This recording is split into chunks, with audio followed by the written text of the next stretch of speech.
Porsche Cayman is 20 years old this year, which is slightly alarming because I still think of this as a fairly modern car. But it is in fact the oldest car I've ever owned, and that anniversary got me thinking about something else. When this car was new, there was loads of choice in the sports car market. If you wanted something low, compact, built for driving pleasure rather than practicality, there were loads of different cars that you could choose from back in 2006. Cayman, Boxster, MX-5, Z4, Honda S2000, Nissan 350Z, Toyota MR2, Lotus Elise, Mini Coopers. There were so many choices way back 20 years ago.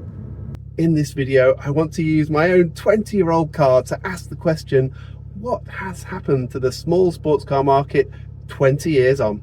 And if you're a petrol head, prepare to be disappointed.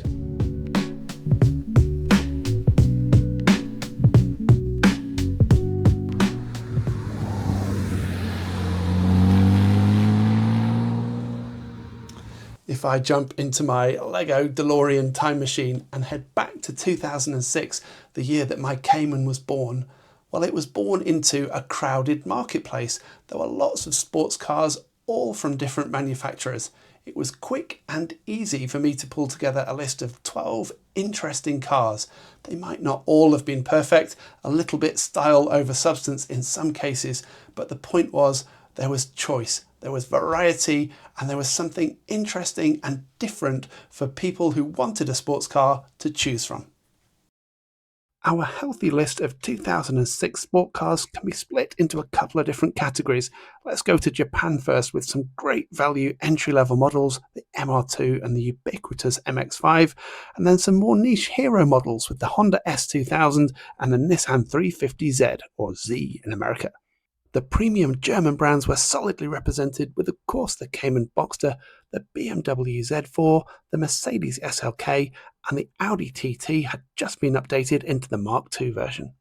It's a grey area what exactly defines a small sports car. I've certainly steered away from hot hatches, even though they may be fun to drive, and I've tried to select cars that are affordable, that a working average kind of dude can actually afford on a normal salary, unlike some of the crazy supercars, hypercars that are around at the same time.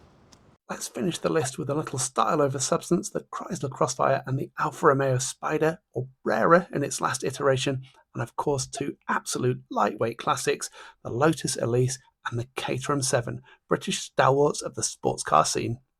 Let's jump forward 10 years to 2016. Many of the staples are still on the list at this point, but the warning signs are here. Some absolute classics have gone already. The Honda S2000, the Toyota MR2, gone and never to be seen again.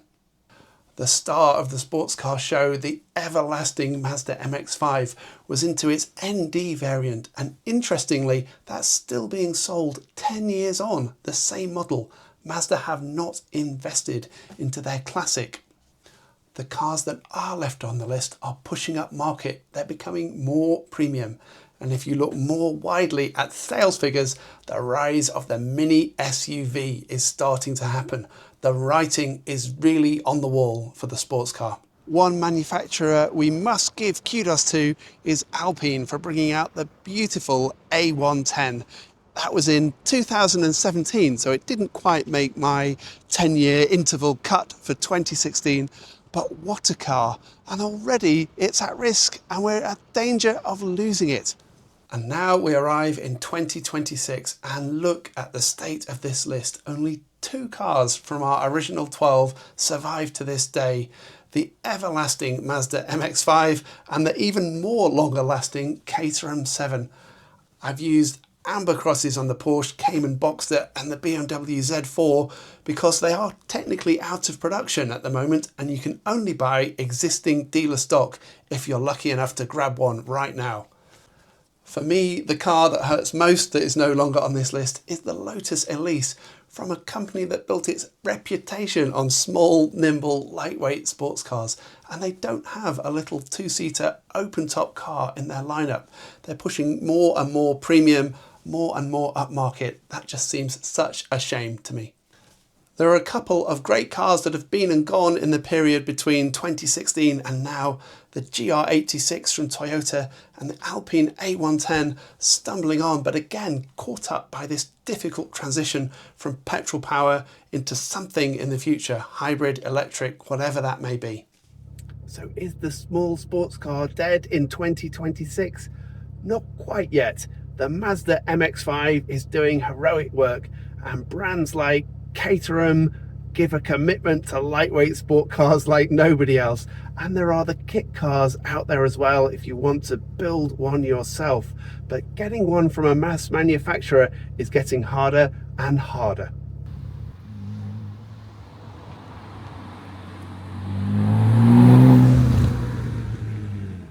There is a future in electric sports cars coming down the road with things like the MG Cyberster, but that won't give you the engine note and that buzz and fizz and joyful sound from a combustion engine.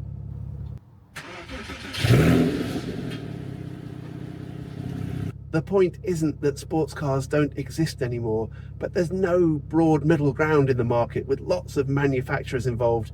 Feels like petrol heads are clinging on to small niches, small segments at the edge. We're holding on for dear life to those precious sports cars that still exist. In 2026, they are very much the exception rather than the norm. When I started researching this video, it wasn't until I put together the 2026 list and saw all of the red crosses all over it nearly, that it made me really start to think, are we in trouble here as petrol heads? This is an absolute disaster for the sports car. Not good reading at all.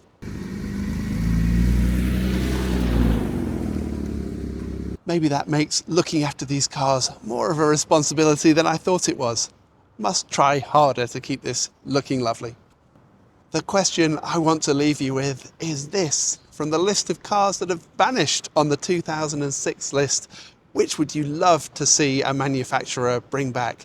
Something raw and lightweight like the Lotus Elise, or something perhaps revvy and zany like the Honda S2000?